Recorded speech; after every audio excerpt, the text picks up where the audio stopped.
Assalomu alaykum hurmatli anglag'uchilar, xayrli kunlar. Yozg'uchi Yosinjon Sodiqcho'g'lanning Bahodirnoma nomli romanining davomini anglaysizlar. Milodiya 1463-yili Qashqar. Ko'klam fasli bilan boshlangan g'urg'ur shamol xuddi qishning johil sovuqini haydamoqchi bo'lgandek yiqimsiz huvuldaydi. To'nglar erib, dal-daraxtlarga suv yugurgan, suv odamlar potli bo'lib, so'gatlar bix chiqarishga boshlagan bo'lsin, kishilar texicha qishliq kiyimlarini, paxtaliq ishton to'nlarini, juvolarini tashlamagan edi. 2 yildan beri sil kesili bilan og'rib yotgan u Sulton Malikaning kesili ko'klam fasli bilan texmi eg'irlashib ketgan bo'lib, o'rin tutib yetib qolgan edi. Xizmatkorlar cho'ng kichik tartiga qochib tutadi. Gapni nihoyat qiynalib qoladi. Zansilib tanshimasa nima davatqanligini bilgili bo'lmaydi. Ilgari xeylil baslik kelgan Malikaning hozir atlari sizib, o'rg'lab va ayni 6-7 yoshlik boladek bo'lib qolgan edi. Onasining oyog'ida o'ltirgan Muhammad Haydar Mirza 2 yildan beri onasini chirmib olgan rahimsiz kasalning oldida beilojlikdan shumshib turishga majbur bo'lgan edi. Malika oliylarning bir necha kunlik vaqti qolgandek qiladi. Qo'limizdan keladigan amallarning hammasini qilib ko'rdik. Taqdir shundoq o'xshaydi. Kechirgaylar amir janoblari. Degan edi, atgan Malikaning tomirini tutgan tevib rost gapni qilib. Mana shundan beri Muhammad Haydar Mirzaning qo'li faqat ishqi bormadi. 2 kundan beri u oqsug'i berishning tayyorligini bitirib bo'lgan edi. Oqsug'i bo'lmasa qat'iy bo'lmaydi. Sultan Do'st Muhammad xon taxtda o'tirgandan beri saltanat ishlariga faqat ko'ngil bo'lmagan edi. Kunlarini sharobbozlik, xotinbozlik, bazm mashrab bilan o'tkazib o'tadi. Shayxul Islom Mavlana Tojiddinni hisoblaganda hozirgacha o'rdadagi oliy darajalik amirlardan 8ning kallasini olgan edi. Kallasidan ayrilgan tuvan darajalik amirlar oddiy mulozim mahramlarning soni 100dan oshadi. Shu sababli amirlar o'rdadan qochishga boshlagan bo'lib, norozilik sadolari bosh ko'tarib qolgan edi. Buni oz degandek Sulton Do'st Muhammad xon harimga 2 kunda bir degidek qiz keltirgizatdi. Mayli martabalik amirlarning qizlari bo'lsin, mayli boy zardarlarning qizlari bo'lsin, mayli obro'yli zimindorlarning qizlari bo'lsin va yoki oddiy avomning qizlari bo'lsin, ko'ziga chiroyli ko'rinsila harimiga buyurdi. Xazinlik pullarni suvdek xajlaydi. Kunda degidek bazmi barobat uyushtiradi. Uni bu ishdan to'sganlar, nasihat qilganlar shu hamon kallasidan ayriladi. Mol dunyolari musodara qilinadi. Kishilar 8-10 yoshli qizlarini ichkiri qaznaqlarga so'lab beqishga majbur bo'lgan edi. Oqsudil emas, yurt-yurtlardimi noroziliklar, fitna fasodlar, isyon tahlikalar bosh ko'tarib qolgan edi. Shu sababdan Muhammad Haydar Mirzaning bir puti Qashqarda, bir puti Oqsuda bo'lib qolgan edi. U Do'st Muhammad xonni bu yomon paylidan to'sayolmag'ini bilan ko'ngli ranjigan, dili ozor yegan, noroz bo'lgan amirlarga ko'ngil qo'ya oladi. Tasalli bera oladi, nasihat qila oladi. U ana shundoq bir talay aldirashchiliklar sababidan onasining holidan xabar olishga vaqt chiqarmagan edi. O'rdadagi ishlarni bilmagan, anglamagan bo'lib, quloq yopirib, beshini ichiga tiqib olay desa, olmadis poytaxtda xondan norozi bo'lgan amirlarning to'piling'i ko'tarilib qolsa, besiq turmoq tasga to'xtaydi. Balki ish yomoniga o'rilib qolsa, tapriqchilik, ishga yig'liq bo'lib, saltanatning o'li tavraydi. Shunga buning oldini olish to'liq zarur edi. U Qashqardan xeyli xotirjam edi. Mərhum dadası Saydali Olibning peshqadam sarkardisi Olchinbek Qashqarning hukumat ishlarini bir qo'llab joyida bajaradi. Oqsuda turaveray desa, onasining kesili kundan kunga eg'irlashib qolg'achqa xotirjam bo'lolmaydi. Tunigun texi Sulton Do'st Muhammad xonning masjidlikda yo'qolan sabab bilan Lashkari divonning o'rinbosar amiri Osman Yahyoning kallasini olganlik xabari keldi. Osman Yahya Lashkari divondagi 100 obro'yliq sadoqatman sarkarlarning biri edi.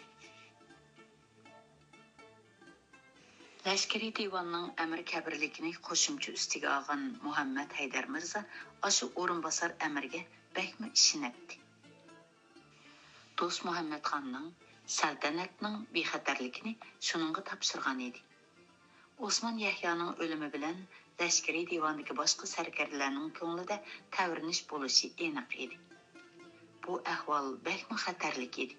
Шуңлашқа Мұхаммед Хайдар Мырза дәрхал ақсуғы беріп, yoshurun xavfning oldini olishga tayyorlik ko'rgan va har ehtimolga qarshi Qashqardagi lashkarlardan xillab 3000 otliq lashkarni o'z bilan birga Oqsuv berishga farmon tushirgan edi.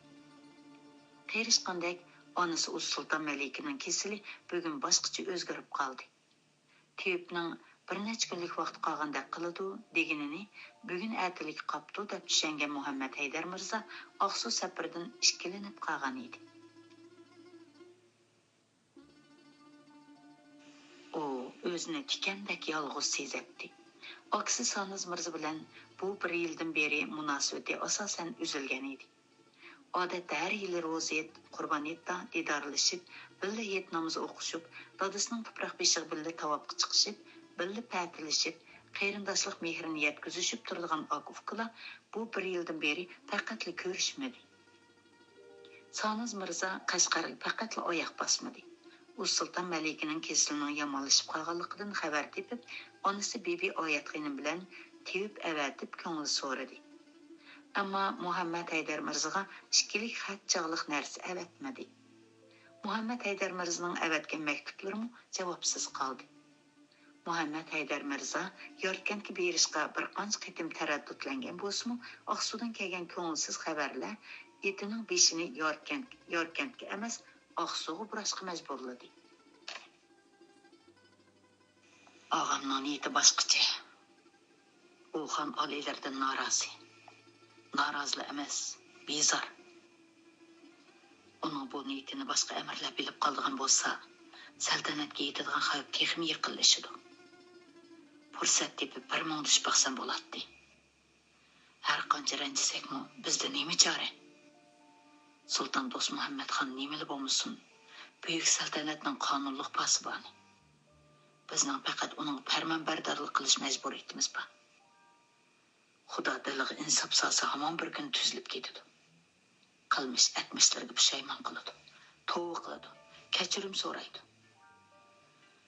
Uninggacha taxt saltanatga keladigan xavfning oldini olishimiz, ag'yorlarimizning yomon niyatini amalga oshirmasligimiz kerak. Bu jannat maqom Haydar buzurgimizning vasiyati. Ağam bu vasiyatni unutib qolganmidi? Bir yildan beri Yorkentdan faqat medarlamadi.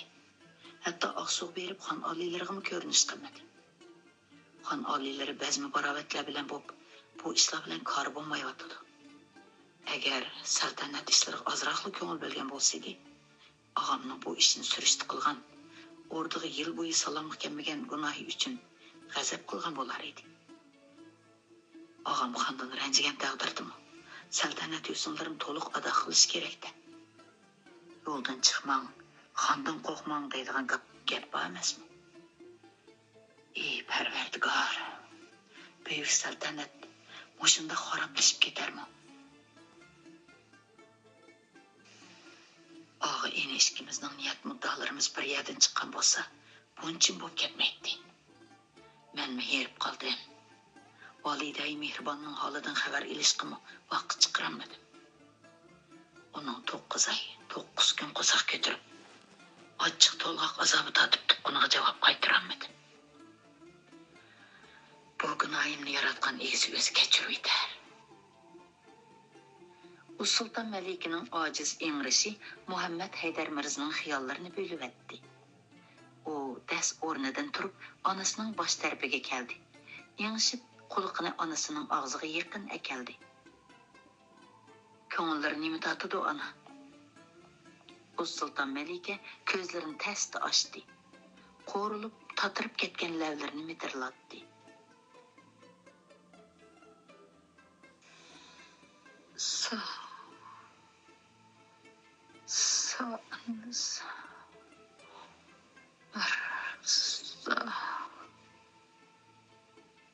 Anasının məqsədini düşənген Muhammed Heydər Mirza dərhal yalğan sözlədi. Ağam yolda gelib atıdı. Təmimcə kəşkiç gelib qalır. O, anasının kesiligi səl qarğanlıqıga, Ağsuğu berişqə aldırab, Akisi Sanız Mirzaga anasının hazırkı əhvaldan xəbər vermeginiga puşayman qıldı. Elimi öldürmən. Yarkən ki çapar, dərhal çapar mən mağazay. Heç bulmasa anam bilen didarlaşıvasın. Vəsiyyəti bolsa anlavasın. Öz anası bulmağa bilen. Ağam anamını xuddi öz anası da hörmətləydi. Valideyi mehribanmı? Ağam o bəkli amraq dedi. Şol tapda ağamı tartışıp qalğan oxşaydı. Muhammed Heydər Mirza Taşqırıq sarayda saxlab durğan hərəm ağısıga buyruq qıldı. Dərhal yarkentki çapar mən mağulsunlar. Valideyi mehribanın əhvaldan ağam Sanız Mirzani xəbərdar qılsın. Valideyi mehribanın bir 2 günlük qaldı. Kelib rızalışıvasın degeylər. Hazır yolga çıqqay. Muhammed Heydər Mirza dərhal anasının yeniga qaytıb kirdi. Ağam yolda kelib etibdi. Keçikkendim o namaz digergiç kelib qalır. Dedi o anasını ümitlendirip. Uz Sultan Melike orıqlab təməşdək bob ketken barmaqları bilen oğlunun kolunu asta tutup aldı. Onun iki əmirzadanın o'ttirsidagi ixtilopdan xəbəri bar edi. Amma ularning ishiga aralashmaslikni loyiq tepib, bu haqda faqat eg'iz ochmagan edi. Muhammed Heydər Mirza onasining muzlab ketgan o'riq qo'llarini issiq alqonlari orasiga oldi. Burnining uchi echishib, ko'ziga mo'lladi yosh keldi. Su.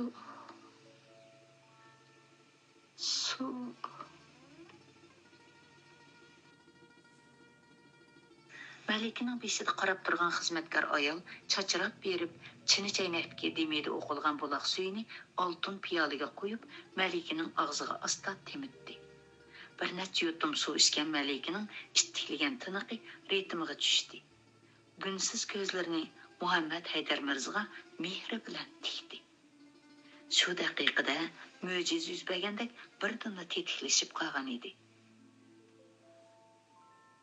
Ağaları Sanız Mirza bilen didarlışqı ülgürenmeydiğen oxşayman. Dedi sözleri xeyli ravallaşıp qalğan Uz Sultan Melike xiyqirab sözlep. Aslida işkilerini dərqəmd qilib, işki yağız vəsiyyət qaldırıb alarman degan ümidim var idi.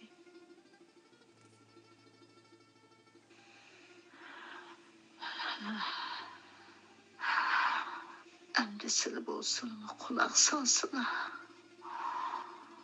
Cennet makan atalarının vəsiyyəti əslərdi bahmu Əmirzadəm. İsimdə, dedi Muhammed Heydər Mirza.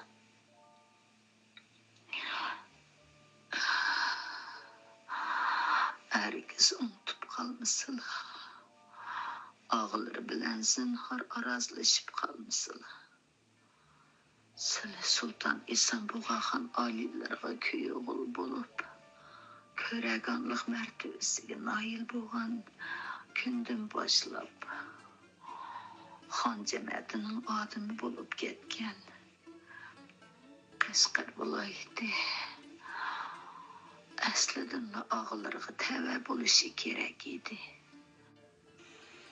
Ammo Sultan İstanbul'gan alileri bu işte hata hüküm çıkardı.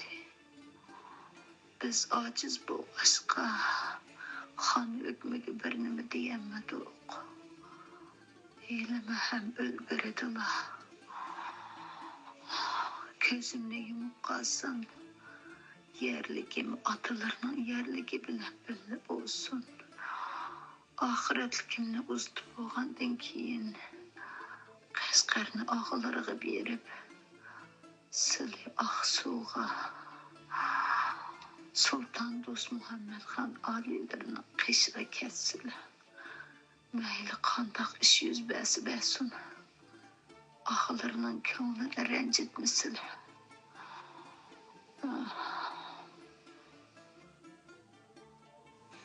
Muhammed Haydar Mirza öpke degeniçe beşini töven saldı.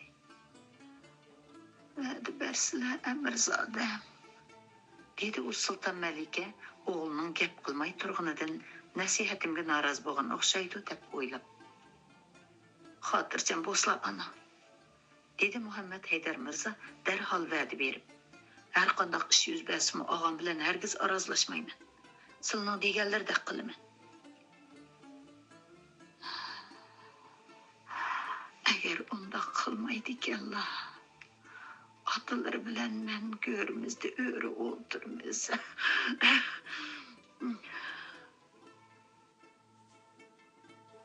Hayacanlıp ketken Uz Sultan Melike qıqılıp yöteldi. Şu haman cavğıyıdın kan sırgıp çıktı. Hizmetkar ayal dakı bilen Melike'nin ağızdaki kanını sürttü. Sılgı rahmet. Xudayim insaflarını verer. İmanğa bay kılar. Endisi yaxar kalmaz. Uz Sultan Melike'nin avazı bara pəslep ketdi. Ləvləri bilinməz qımırlap, keyin bütünlay hərəkətdən toxtadı. Ana! Validəhi mihribanım! Muhammed Haydar Mirza'nın ensiz avazı cevapsız kaldı. Uz Sultan Melike hatırcam boğandek cimcit yatattı. Derhal tevipni dolanla! Taşqırıq sarayda saxlab turgan tevip yugurib kirib Melike'nin tomirini tuttu. Burnuğa barmağını əkeldi. Burnunun astını küçep bastı. Körge kilinglar! Xizmetkarlar tevipqa aynak əkelib berdi. Əynəkni Melike'nin ağzığı tutup bakkan tevip, əynəknin azraqmı ordalmağanlığını görüp, beşini töven saldı. Dua qısla Əmirzadəm. Melik aliler aram tepipdi.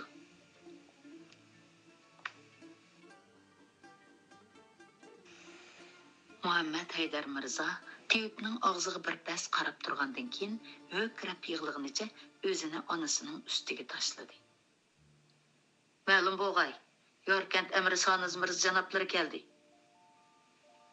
Anasının muzlap ketken qorayda kollarını tutqunicha voquldab yig'layotgan Muhammed Haydar Mirza qulqiga ishonmayli qaldi. Ayal o'tmay bu so'g'ida Saniz Mirza'nın egiz, tembel gavdasi ko'rindi. Mo'jizadek yuz bergan bu ishdan Muhammed Haydar Mirza hayron qaldi.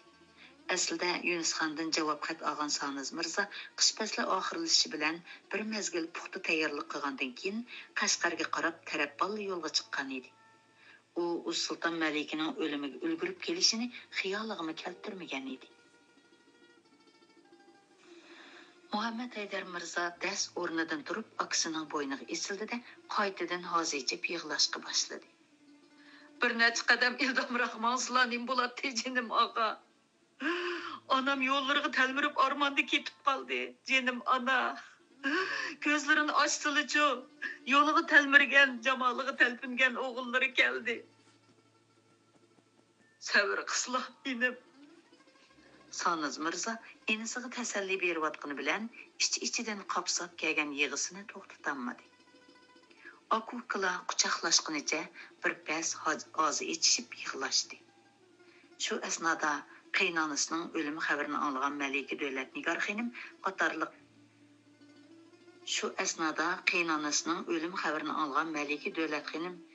Malika Davlat Nigar xonim qatorliq og'chi to'qanlarmi yugurib kirganicha ozi ichishga boshladi. Saniz Mirza Qashqarga 100 nafar xos nökür bilan kelgan edi. Yorkentdan onasi Bibi Oyat og'chini, xotini Oyjamal og'chini elib kelishga darhol chaparman mang'uzdi. Validay mehribonning musibatidan xon olilarini xabarlantiraydi, dedi o'zini tutib olgan Muhammed Haydar Mirza. Aqsuga darhol chaparman mansun. Meningcha xabar berishga oldirmayli, dedi Saniz Mirza ulug' kichik tinib. Nemishqa? So'radi Muhammed Haydar Mirza akisining ko'ziga qarab.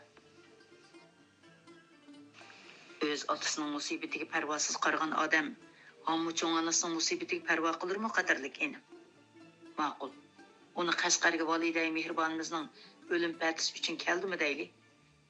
Oshu talviliki bat qo'yi bilan og'zini bazmiga aylantirib sharobbozlik qilg'il tursa, kimmi uni to'siya olsin?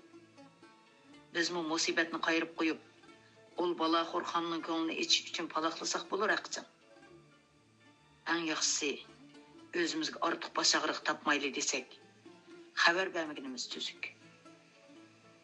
Muhammad Haydar Mirza beshini töven saldi. Akisiga gap tepib beramagan edi. Demisimi Saniz Mirzaning ko'rsatgan bahanasi o'rinliq edi. Kunlarini bazma, sharob, xotinsiz o'tkazmaydigan Sultan Do'st Muhammad xon Navoda Qashqarga kelib qolsa, ularga ovorchilik tepib beradi. Xasta ko'ngliga tasalli berish tugul, yana ko'ngil og'rig'i tepib beradi. Balkim bu ovorchilik, ko'ngil og'rig'i bu og'ini amirlar bilan tugamaydi. Xonning qo'ypaylini oksidan obdanroq tushundigan Muhammad Haydar Mirza buning lomjim deyamagan edi. Shuning bilan ular onasining o'lim xabarini boshqa viloyatga amirlarga yetkazmadi. Saniz Mirzaning onasi Bibi Oyat xonim bilan ayoli Oyjamalog'cha Abu Bakr Mirza, Umar Mirza va Xon Sulton xonim qatorliq farzandlarini elib, marhum Uz Sulton Malikining 7 nazariga ulgurib yetib keldi. Necha yüzligen kalı qo'ylarning beshi kesilib, necha yüzligen tosh qozonlarda polo dumlanib, butkul Qashqar aholisiga nazar ishi berildi. Qeyrib qurva, ojiz meyib, tulxotun yetim o'g'il, musofirlarga sadaqa tarqitildi. Bu jarayonda aka-ukalarga mungdashqidek fursat bo'lmadi. Ular har kuni atigini bomdod namozdan yenib, ota-onasining tuproq beshiga birga chiqatdi. Tang xatmi Qur'on qilatdi. Yana birga qaytib kelatdi. Bugun tuproq beshidan birga yongan og'i inalar xuddi kelishib olgandeklar bir-biridan gap-dama qilishib turib qoldi. Muhammad Haydar Mirza onasining qorasini ushtishga saqlayolmaydi. Oqsuga berishga oldirab qolgan Sulton Do'st Muhammad xon bilan o'rdining omonligidan ansirab qolgan edi. Ammo ko'nglidagi andisini akasiga bildirishga tili bormayotdi. Saniz Mirza bo'lsa, mushundaq musibatda turgan paytda Yunus xon bilan birlashib Sulton Do'st Muhammad xon saltanatini bekor qilish, uni taxtdan tushirib, o'rniga xon tog'isi Yunus xonni taxtda o'ltirg'izish ishini enisiga maslahat selishga ko'ngli bormayotdi. Har ikkilisi ko'nglidagini bir-biriga bildirishga shunchalik taqozo bo'ladi-yu, lekin avval eg'iz etishni beab his qilishadi. Oxiri Muhammad Haydar Mirza eg'iz ochdi. Validay mehribonimizning qorasini ushtaydigan vaqtgacha darhol Oqsuga berib kelay deb o'ylagan edi. O'zlariga ma'qul kelsa birga berib kelgan bo'lsak. Saniz Mirza inisining ko'ziga tikilib qaradi. Ostoniga buncha oldirash denash berish nimaga hojat bo'lib qoldi ekan qadirlik inim. Muhammad Haydar Mirza bir daqiqa o'ylanib olgandan keyin javob berdi. Silma xabar topdilar qachon? Xon oliylari kayibchilikda yo'qolan sabab bilan Lashkari divanning o'rinbosar amiri Osmon Yahyoning qalli sinabdi. O'sha sababdan Oqsuda bir qalaymiqanchilik yuz bergandek bishorat bo'lmoqda. Aslida ostoniga menish tayyorlanib bo'lgan edi.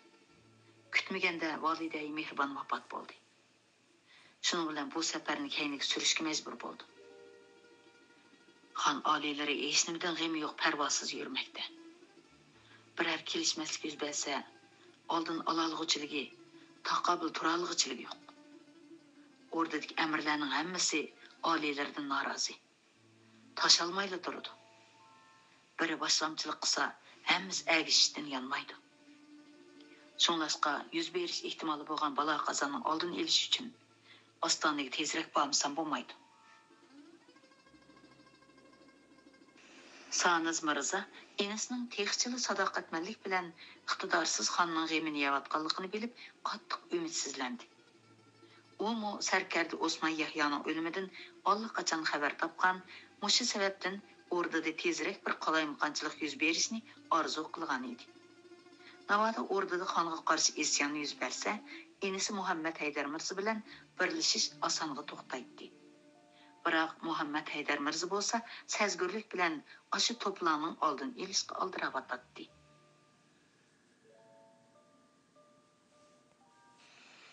Ostonaga bormislar zodil bo'lmasmi? Dedi Saniz Mirza ulug' kichiktinib. Xon aliylari kichik bola bo'lgan bo'lsa-ku bir nöre. Nasihat qilib boshlamoq oson edi. Yetgan, uning ustiga talbilikda uchiga chiqqan bir odamni o'rgangan xuyidan to'simoq uncha oson emas. Yomoni kelsa Mavlona Tojiddin, Sarkard Osmon Yahyo pojasi silning boshlariga kelmaydi degal bo'lmaydi. Xon aliylari talbili emas, qip-qizil sarang bo'pti hozir. Nima qilayotganligini o'zimi bilmaydi. Uningdan ko'ra boshqacha yo'l tutib ko'ngilni xotirjam qilganimiz afzal. Saniz Mirza inisining gap qilmay turganini ko'rib, asli muddasiga yaqinlashmoqchi bo'ldi. Taxt saltanatga posibon bo'g'idek iste'dod egisi izlasak, xon jamiyatidan tepiladi. Balkim el yurtga bemalol rahnamo bo'la oladi. Oksining nima demoqchi bo'lganligini tushungan Muhammad Haydar Mirza shortda beshini ko'tardi. Bir oz g'amkin ko'rinadigan ko'zlarida tasvirligisiz bir qarshilik, norozilik chiqib turgan chehrada keskin bir ishga hayajon balqidi. Taxt saltanatga xon oliylariga sadoqatsizlik qilish ig'ir gunoh, dedi u ko'nglidagini yoshirmay. Bundoq qilish ham jannat makon padar buzurgimizning vasiyatiga xilof. Biz boboy buzurg Ulusbegi Xudoydat hazratlarining vafo sadoqat nur bilan yo'rg'an jamoliga qora surksak bo'lmaydi og'a. Shu topda Muhammad Haydar Mirzaning yuragi hayajondan qattiq selib ketgan edi. Xudoya tova, sadoqatsizlik isyon tug'ini ko'tarib chiqarmikin deb boshqa amirlardan voyimaysam, aslida og'am allaqachon hozirlik ko'rib bo'pti emasmi?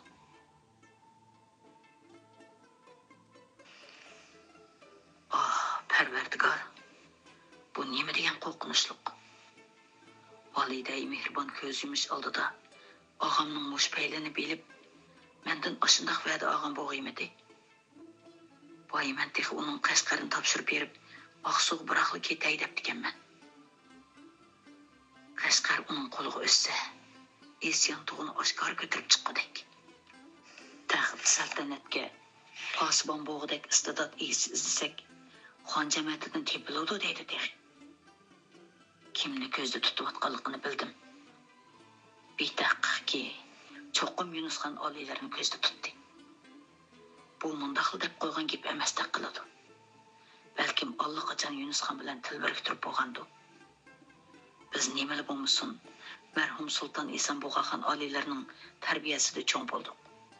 E'tiborlishiga erishdik. Kichik ko'may o'rdada yuqori martabada. Har ishkilimizni o'z qo'li bilan o'ylab qo'ydi. Demak, oti o'rnida mehribonlik ko'rsatdi. Amdilikda uning xonzodasini jon-jonimiz bilan qo'g'dimisak, tuzkorlik qilgan bo'lmaymizmi? Sulton Do'st Muhammad xon toji taxtdan ado bo'lsa, mush sababdan ko'zdan yosh oqsa, marhum xon oliylar go'rda xotirjam yotarlarmi?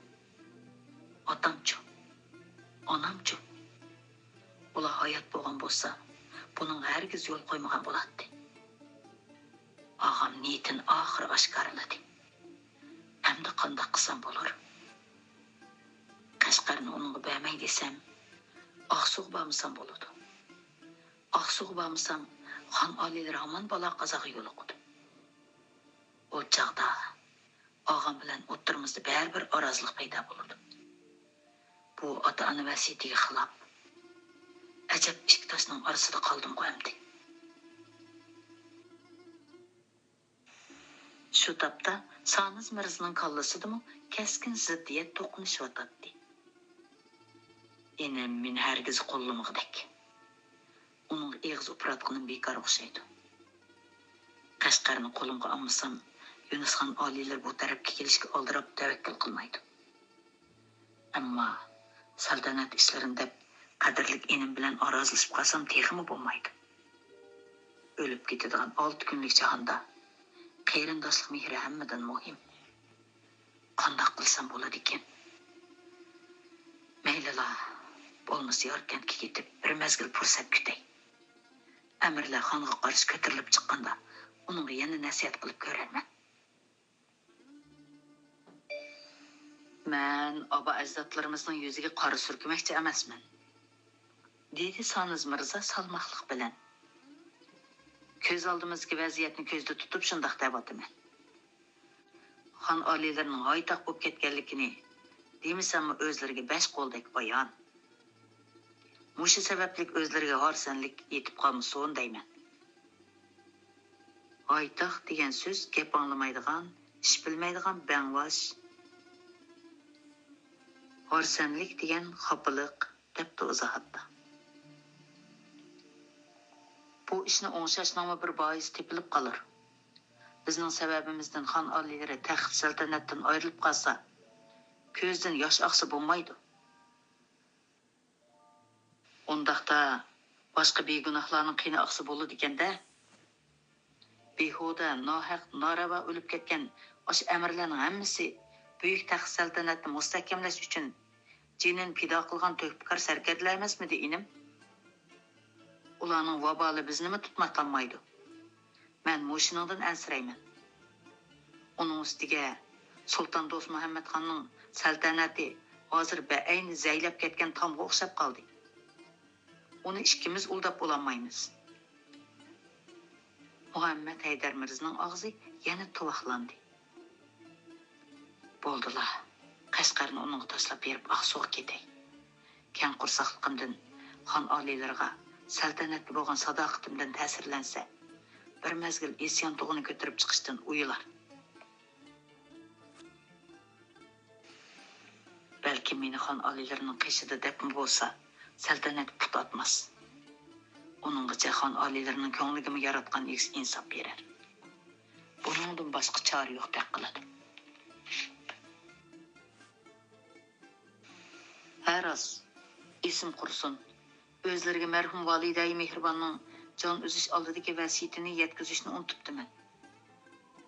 Validay mehribon qandoq vasiyat qoldirgan bo'g'iydi. Soniz Mirza gumon bilan inisiga tikildi. Validay mehribonimiz jon uzish oldida Qashqarni o'zlariga topshirib berishimni alohida topilgan edi. Bu nima gap endi? Soniz Mirza gangirdi.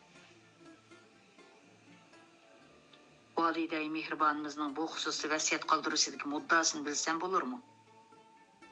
Mudda aniq, dedi Muhammad Haydar Mirza tamkinlik bilan. Qashqar oba ajdodlarimizning suyirganlik simini. Buningga azaldan o'z jamiyatimizdagi laposiballik qilib kelgan. Men marhum jannat makon qaynotam Sultan Eson Bug'axon oliylarining mehr shafqati bilan kuyog'il bo'lib, ko'raganlik martabasiga musharraf bo'lgandan beri o'lik tirikim xon jamiyatiga mansub bo'lib keldi. Shul sababdan Qashqarga men emas, sil amir bo'lsa to'g'ri bo'ladi. Marhum padarimiz vafot bo'lgan chaqda xon oliylari nima sababdandir Qashqarni menga buyurib berdi. Xon farmoniga hech qaysimiz sarkashlik qilolmadik. Hozir marhum xon oliylari yo'q. Sultan Do'st Muhammad xon oliylarining bo'lsa, bu ishlarni surishti qilg'uchiligi yo'q. Qashqarni endi o'zlariga qaytarib beradigan payt keldi. Qashqarni qo'llariga ilib, tog'dek yo'lanchiq bo'lib turib paslar. Menmi o'rdiga berib xon oliylarining xizmatini xotirjam holda qila olayman.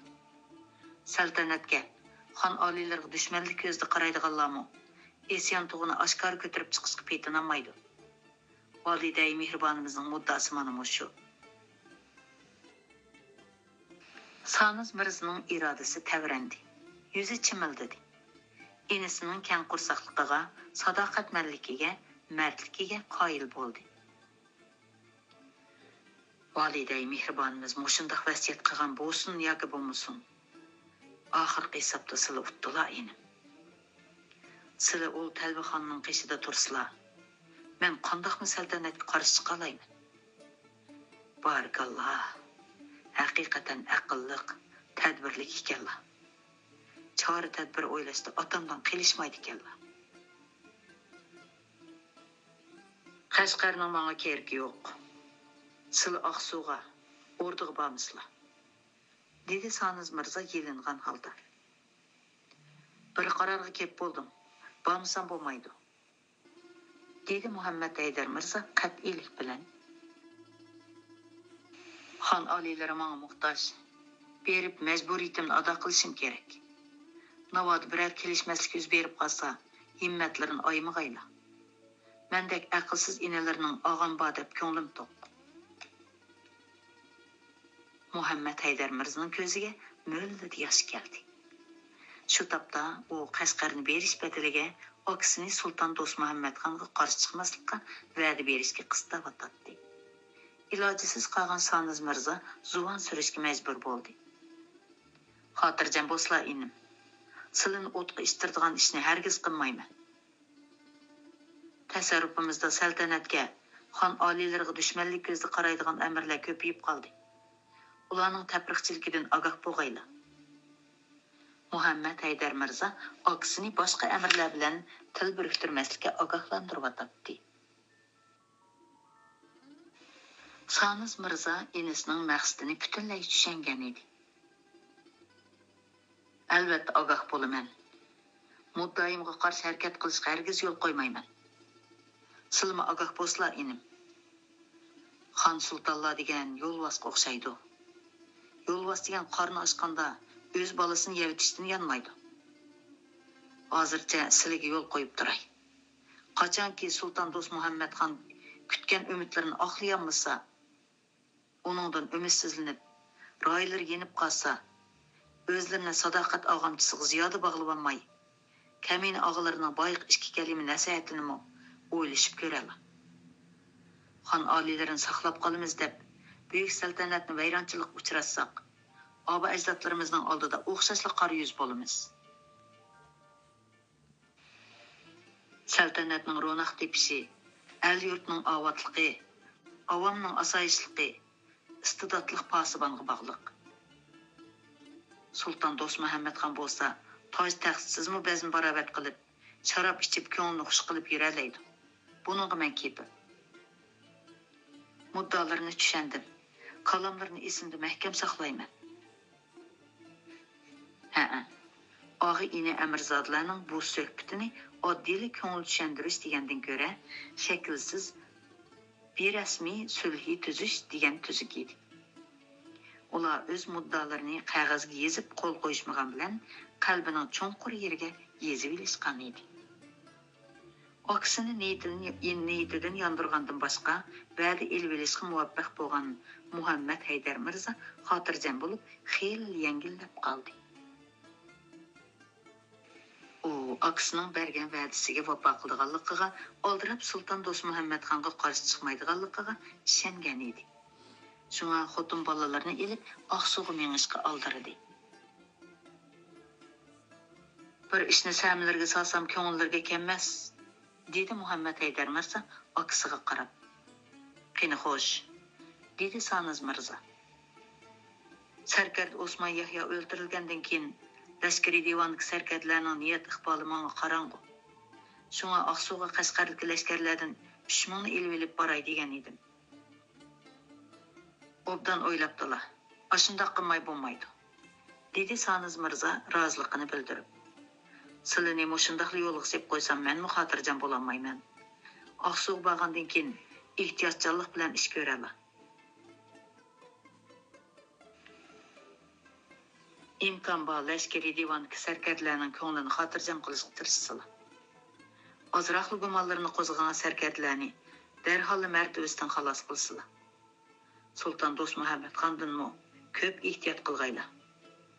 Aramizda kundalik xabarchilar men tursin.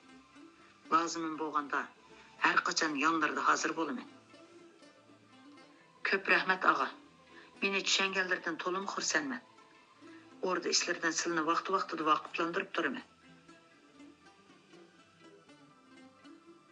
Enisini Aqsuga uzitib qo'ygan Saniz Mirzani qaytadan g'am bosdi. Endi qanday qilsam bo'lar? Yunusxon oliylari xabarimni kutib turibdi. Uni inim bilan bo'lgan suhbatdan to'liq xabarlantiray. Bo'lmasa, ko'ngilda gumon paydo bo'lib qoladi. O'zimi oldirmaslikni, puxta hozirlik ko'rishni topilgan ekan. Birer yil ahvoli qarab baxmaymizmi? Kim biladi? Inim Muhammad Haydar Mirza 6 kunda qishimga voydab deb kelamdi degan. İşençim kamil ki, Sultan Dost Muhammed Han hergiz tüzelmeydi. Ol telvedin fazilet, adalet, yaxşılık kütüş, xuddi sögettin amid demek qilgandakli iş. En yaxşısı, çandırmay tayyorlik ko'rgashtiray. Saniz Mirza Yunus Xonga xat yozishga kirishdi. Xatida inisi bilan bo'lingan suhbatni tafsiliy bayon qildi. Uni bir mezgil ta'xir qilishga undadi. U Qashqarni kuchmayli qo'lga og'iniga ham xushal emas edi. Chunki Muhammad Haydar Mirza uning yo'lini ustuliq bilan to'sib qo'ygan edi.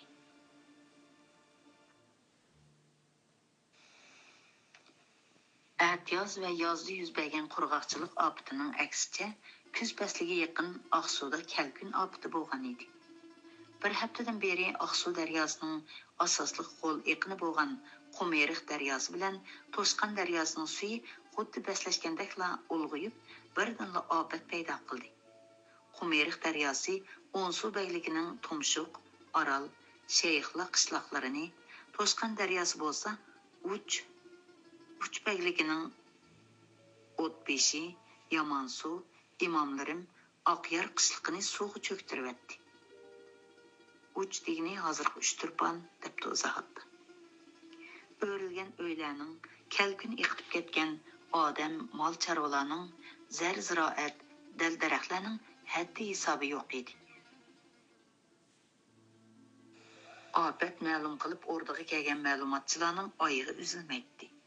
Ammo Sultan Do'st Muhammad Xonning bu ma'lumotlarni ko'rgidek hafsilasi yo'q edi. Xuddi tasarrufida hech qanday ofat yuz bermagandek, el-yurtning hayoti, mol-mulki hech qanday ziyon zahmat uchirmagandek bahramon holda goh harimida, goh o'rdibeg'da aysh-ishrat, bazmi bilan mashg'ul edi. Jiddiylashgan Muhammad Haydar Mirza yuz berayotgan ofatdan xonni xabarlantirishga har qancha uringan bo'lsa-mu, lekin sharobni bo'ldi degich ichib g'arq mast bo'lib ketgan Sulton Do'st Muhammad Xonga faqatla ta'sir bo'lmadi. Ilojisiz qolgan Muhammad Haydar Mirza ko'kbeshi boshchiligidagi bir qancha amir bilan birlikda kalkun ofatiga taqobil turish, ofatga uchragan xalqni qutuldirish niyatida yurib ketdi. Ko'kbeshi deganimiz ordining suv ishlariga mas'ul amiri deb izohatdi. Lashkarlarning orasidagi qiyir-cho'rlardan boshqalari hasharga bo'lsin, dedi u lashkariy divanning o'rinbosar amiri Oltin Soqol Mirzaga. Susluq qilganlar qattiq yasoqqa tortildi. Kalkun ofati yuz bergan yurtlarda ig'ir ocharchilik yuz bergan edi. Ordining ochliq ombiridan ajratgan ochliqlar yetishmaydi. Muhammad Haydar Mirza yaqin atrofdagi kalkun ofatiga uchirmagan yurtlardagi tutun begidan yuqori beglarni, boy zardarlarni ochliq, chorva, kiyim-kechak, yotgan ko'rpa, yog'och tosh yon qilishga xon nomidan yorliq tushirdi. Ofatdan qutuldirish uchun hashar qo'zg'adi. U bu ishlarni bir qo'r o'rinlashtirib, amdil uxtab turishiga Oqsu daryosining oyoq iqinidami toshqin ko'rilganlik ma'lumoti keldi. Astag'firullah. Nimonchi bexastalik qilgandiman. Ofatning xabarini anglab, daryoning yuqori tarafiga yuguribdiman. Bosh tarafni yolmagan kalkun oyoqni yolmaydi emasmi? Ikki daryoga kelgan kalkun Oqsu daryosi quyilib, texmi zo'r kalkun paydo qilganligini nemishqa o'ylamadim-a? Ömülahman suv bilan hapilishadigan ko'kbeshi amir nemishqa bu ishni samimga solmagandi. Oqsu daryosida toshqin ko'rilgan bo'lsa, Oqsu shahri omon qolmaydi. Yolg'iz Oqsu shahri emas, oyoq tarafdagi Qartal, Bashtugman, Obod, Qo'richo'l, Bashiriq, Do'lan qatorliq yurtlarni suv bosadi. Balkim ofat texmi kengayib ketar. Muhammad Haydar Mirza etining beshini kayniga burdi. U Oqsu daryosi paydo qilgan ofatning mo'lchiridagidan zo'r darajada eshib ketganligini ko'rdi. Ақсу шәһәрендә кәлкүн вәһимәсеннән қашқаш пайда болған еді. Аялlar, балаларның ичинешлек налызары йөрәкне титретти. Шу тапта бу вайранчылык һәр кандай вәхши яуның вайранчылыгыдан ишеп төшәтти. Оның есіге тойықсыз якынкы bir сорында аңлыган, қыстап келген елне, бастырып келген сәлне, қозғылып кеткен әлне тосуағылы болмайды деген сөз келді. Това, мау гепнің мас кеп қағының көмемдіған. Texi şol çağda bunu birovning qiziqchilikda gap o'yini chiqag'ini deb tushunib ekanman. Aslida asosi bor ekanda. Ma'qul. Yel qistab kesg'u xoliroq bir yer berib qo'yib etkili bo'lar. Bostirib kelgan sal kelkunnimi bir amal qilib to'sib og'li bo'lar. Hech bo'lmaganda ziynini ozod qilib bo'lar. Navoda el qo'zg'ilib qaschu. Muhammed Haydar Mirzning ko'z oldiga shu hamon el yurti bo'lib atgan vayronchilikni qoptilg'a olmay, bahramon bazmi qilib sharob ichib, sozanda raqqoslar bilan ko'ngli ichib o'tirgan Sultan Do'st Muhammadxon keldi. Xon oliylari o'yin tomoshalardan nimachi mehrini uzanmaydigandi. Taxtda o'tirganligimi bir necha yil bo'lib qoldi. Endi tomoshalarni yig'ishtirib, saltanat ishlariga ko'ngil basi bo'ladi. Elimi o'rdadagi amirlarning noroziligi besilg'ini yo'q. Har amallarni qilib ularning ko'nglini yasayapman. Tasalli beryapman. Alda ofat yuz bergan mushundaq paytda o'rdadan chiqib ofatdan qutuldirishga boshchilik qilsa, avomning ko'ngliga tasalli bersa, ojiz o'roq, yetim yesirlarning beshini silsa yaxshi bo'ladi. Ashundaq qilsa, Navoda amirlar xonga qarshi qo'zg'alsimi, el qo'zg'alanmaydi. Yilqi gap rost. El qo'zg'alsa to'suvag'li bo'lmaydi. El qo'zg'alsa taxt qo'zg'aladi. O chaqda 15 bo'lgan taqdirdan amalim yo'q.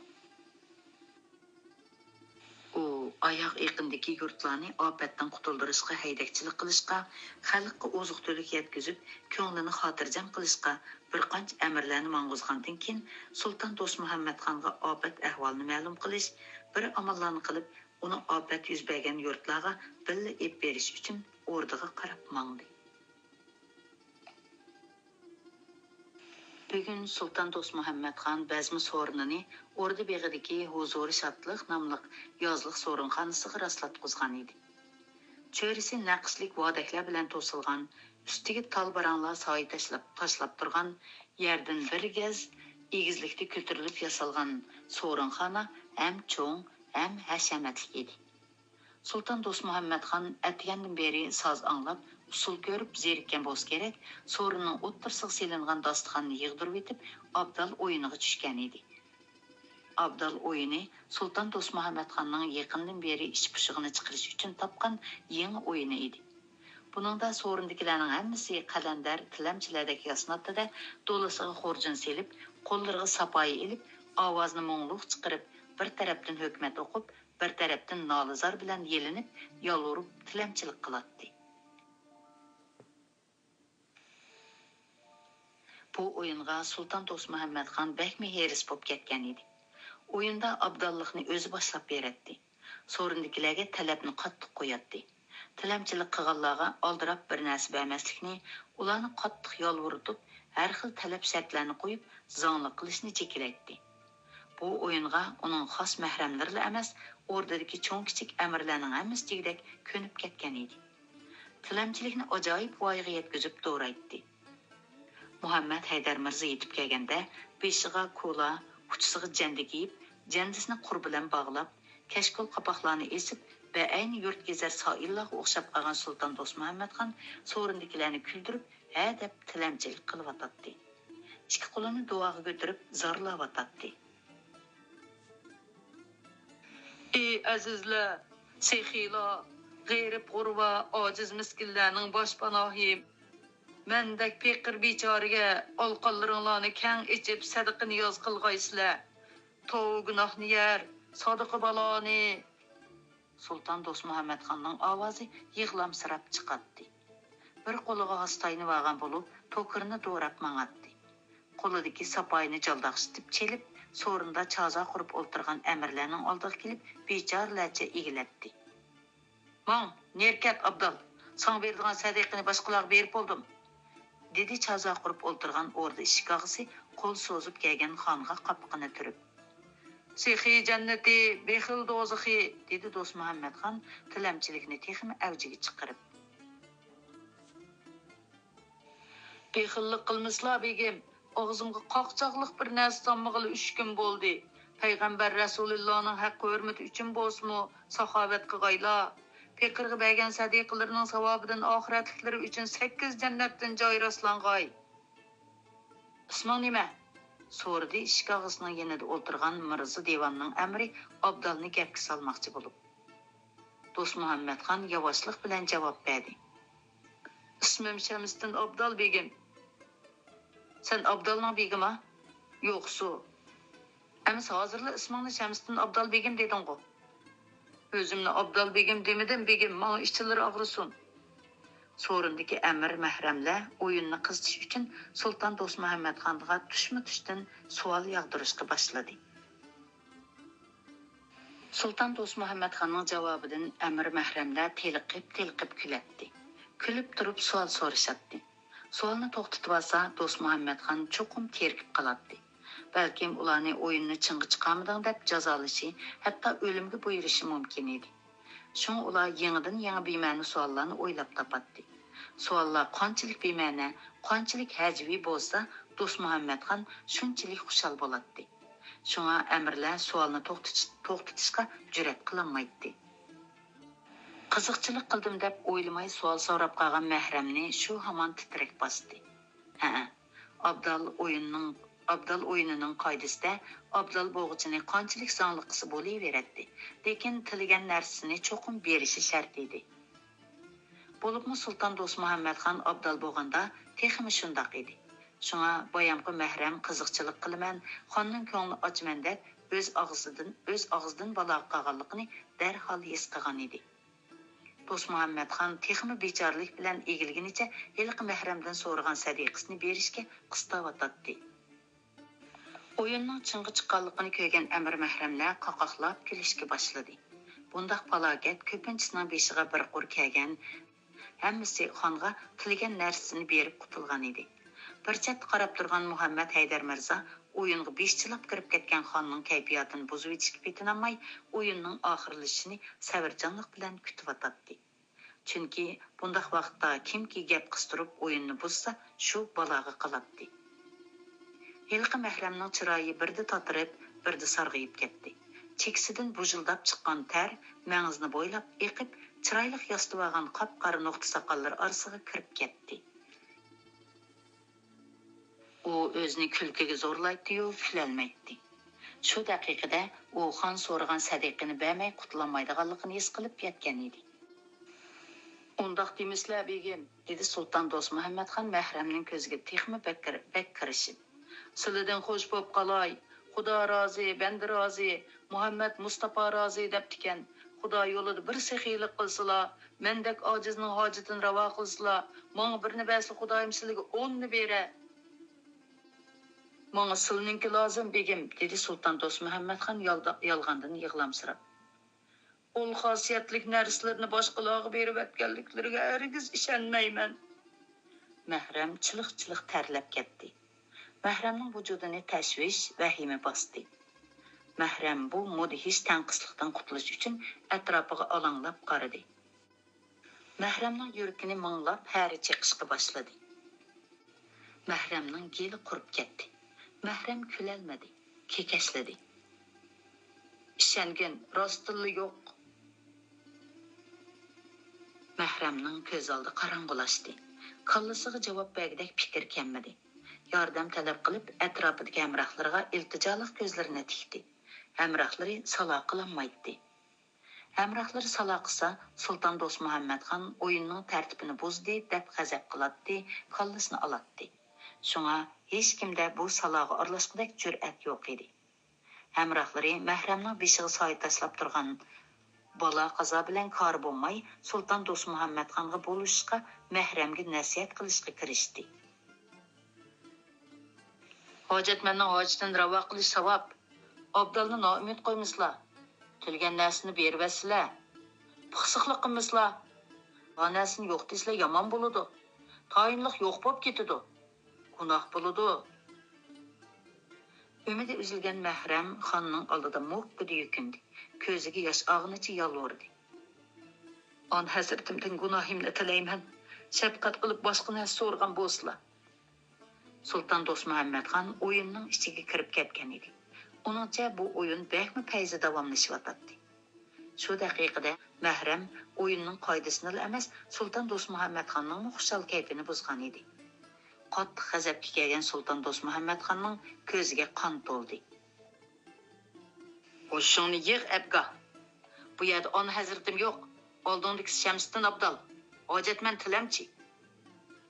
Mahram o'kirab yig'lab etdi. Xo'sh bo'p qalay, shafqat qilsizlar oliylari. Qodir Abdal, Davud Abdal, Iskandar Abdal deb vaqirdi Dost Muhammed xan Mahramning yelinishiga parvo qilmay. Sorundakilarning o'z ismidan boshqa Abdallik ismi bor edi. Ismi atalgan amirlar das o'rnidan turdi. Labbay Shamsiddin Abdal, nima hojatdir bakin? Mono pixsiqbek biz Abdallarni ko'zga ilmay, ilkida bor narsani yo'q deb turib oldi. Qarab beqinglar, rostil yo'q bo'lsa mayli. Agar bor bo'lsa, kesib ep beringlar. Abdallarning qayoshi, farmoningni o'rinlaymiz Shamsiddin Abdal. Amirlar yopirilib kelib Mahramni yerga bosdi. Ustura deb to'ladi amirlardan biri. So'rinda o'ltirgan xonning xos satrishi darhol qo'ynidan usturni elib tangladi. Mahram jon jahli bilan faryod ko'tardi-da, shu hamon hushidan ketdi. Xurjunimga sol, dedi Sultan Dost Muhammed xan satrashqa do'lisidagi xurjunini tanglab. Qo'rqib putqulida jon qolmagan xizmatkorlar yugurib kelgunicha hushidan ketgan Mahramni ko'tar qilib o'rda shifoxonasiga elib mangdi. Sultan Dost Muhammed xan mamnunlik bilan kulib qo'yib, so'rin ahliga qaradi. Bo'ldi, Abdal o'yini bugun mushunchalik bo'lsin. Vah, bugun ajab qizda bu o'yin. Amirlar olman-talman kelib o'z o'rinlarida o'ltirishdi. O'yinning tartibi bo'yicha amdi jazo mukofot beriladi. Sultan Dost Muhammed xan har qitimliq o'yinni mush yo'sinda oxirlashtirishni yaxshi ko'radi. Shu topda amirlarning vujudini yana qaytadan vahima hayajon chulg'ib edi. Ularning hayajonlanishiga sabab Sultan Dost Muhammed xan in'omni to'liq sexiylik bilan beradi. Kim in'omga noil bo'lib qolsa, xeyli ko'p oltin kumushga erishadi. Vahimaga tushishiga sabab Sultan Dost Muhammed xan odamning xiyoliga kelmaydigan turli jazolash usullarini o'ylab topadi. Jazoga uchirg'uchi o'zini qanday qora qismatlarning kutib turganligini bilmaydi. Jazo hukm qilib so'rindagi qaysi bir nasbasqanni urib dumbalatmagan, quloq burunlariga an soldirmagan, yana texi ularning g'ururiq deydigan badqiliq choralarni o'ylab tepib, masxara qilib, ko'nglini xush qilmagan. Masalan, jazolang'uchini in'omlang'uchining kassasiga so'ydirish yoki jazolang'uchining dumbisiga yana birini hongichlab ortildirish, qep yalang'ochlab uslu o'ynatish qatorliqlar. Sultan Dost Muhammed xan allaqandaq abjash tuyg'ularda quduksirab o'ltirgan mahramlarga takshi bir qarab etgandan keyin xos satrishini tovladi. Matbaq satrash, labbay ona hazratim. Sultan Dost Muhammed xan xazinchi bekka qaradi. Siqima to'lg'idek tilla in'om qilinsin. Xazinchi bek xizmatkorlarni buyurib bir patnos tilla akeldirdi. Xushalliqda hayajonlangan satrash o'ng qo'lining barmoqlarini yo'g'on ichib bir siqim tillani oldi-da, chaqqonlik bilan qo'yniga silib minnatdorligini bildirdi. Qudratli panohgohimizning himmatiga ashqallar. Joy olsinlar. Sultan Dost Muhammed xan so'rin ahliga takshi bir qarab etgandan keyin nazarini yana xazinchi bekka yo'tkidi. Xazinchi bek, labbay qibligahim. Xazinchi bek tashvish ilkida so'rinning o'ttirig'i keldi. Shu topda u o'ziga in'om yoki jazo berilishini bilmay, dakka-dukkaga tushib qolgan edi. Ko'nglidan allaqandoq bir xiyol kechgan do'st Muhammadxon xirildab kulvatgandan keyin eg'iz ochdi. Silbaya Abdal o'yinida to'limi susluq qildilar. Shunaqlar jazoga tayyorlansınlar. Xon oliylarining iltifotiga chiqinlar, dedi xonning qandoq jazo o'ylab topganligini bilmagan xazinchi bek baqamdek qizirib. Mushundaq tayin yo'q tomosha uchun xazindagi oltinlarning behuda sarf bo'lib ketganini o'z ko'z bilan ko'rib turgan Muhammad Haydar Mirzaning yuragi ichishib ketdi. Lekin u buni to'sishga amalsiz edi. Kelinglar, xazinchi bekni moyoqlatinglar. Jazoni anglab xazinchi bekni so'g'uq ter bosdi. Putqulida jon qolmadi. Moyoqlatish jazosining qandoq bo'lganligi uningga ayon edi. Moyoqlatish jazosida donima-dona qilib quritib tayyorlangan qo'y moyiqi jazolang'uchining maqtiga bir taldan tiqilatdi. Toki jazolang'uchi yal qo'yib, moyoqni chiqarib etmaguncha jazo davomlashatdi. Amirlar yugurib kelib xazinchi bekning ishtinini soldirib do'ng'aytdi. Ondan xizmatkorlar kelgan moyoqni maqtiga tiqishga boshladi. Jazo qoidasi bo'yicha jazolang'uchi qo'yni do'rab, ma'rab turish kerak edi. Shunga xazinchi bek to'xtamay ma'raydi. Sulton Do'st Muhammadxon kulib telqib qolgan edi. Boshqa amirlarmi uning kulkisiga kulki qatadi. Jazo ijro qiluvchilar xirildab kulgunicha jazoni astoydillik bilan bejiratdi. Chunki ozroqli susluq qilsa yoki jazolang'uchi ish chaqirsa, jazo shuning beshiga keladi. Moyoqladimi? So'rdi Sulton Do'st Muhammadxon kulkidan yosh chiqib ketgan ko'zlarini surtib turib. Yo'q, tez moyoqlamadi, dedi jazo ijro qiluvchilar. Tezroq moyoqlavasizlar xazinchi begim, dedi yana biri. Moyoqlig'ich kaplanglar, dedi Do'st Muhammadxon. Yal qo'yib o'tish uchun to'xtamay injiqlagan xazinchi begning ko'zlaridan yosh chiqib ketgan edi. Jazo ijro qiluvchilar bo'lsa, rahimsizlik bilan moyoq kaplaydi. Moyoq kapligash chaqchaq qilishyapti. Xazinchi beg injiqlab yurib ming bir balolikda yal qo'yibdi. Shu hamon kaplangan moyoqlarning hammasi etilib chiqdi. Moyoqladi, dedi amirlar qoqoqlab kulishib. Sharob keltiringlar, dedi Sulton Do'st Muhammadxon hordiq chiqqandek bo'lib. Bekavul amir xizmatkorlarni jo'rib, aldirash dasturxon rastlashga kirishdi. Uninggacha xos sharobchi oltin jamg'a sharob qo'yib, Sulton Do'st Muhammadxonga ehtirom bilan tutdi. Muhammad Haydar Mirzaning amri sabr toqati to'shqan edi. U asta kelib xonga salom berdi. Qibligahimga ma'lum bo'lg'ay. Boyatindan beri o'yinning qiziqchiligi bilan bo'lib ketgan Sulton Do'st Muhammadxon Muhammad Haydar Mirzani ko'rmagan edi. Burniroq kelgan bo'lsalar bo'lmasmidi, janob Amir Kabir? To'limi qiziq tomoshani ko'ramay qoldilar-da. Xayriyat, kelslar. O'yinda rizqlari bo'lmagan bilan sharob rizqlari bor ekan. Kelinglar, Amir Kabirga sharob tutinglar.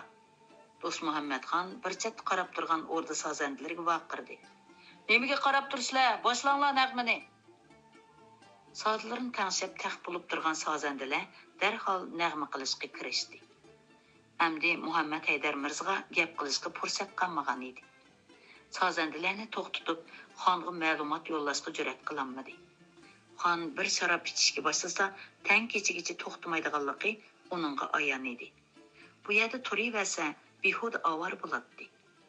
Qattiq umidsizlangan Muhammad Haydar Mirza asta o'rnidan turdi-da, xonning ko'ziga cheliqmaslikka tirishib, so'rindan chiqib ketdi.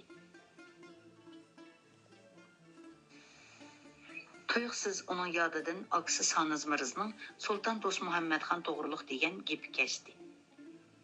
Xon kichik bola emas, ar yetgan, uning ustiga talvilikda uchiga chiqqan bir odamni o'rgangan qo'ydan to'smoq uncha oson emas.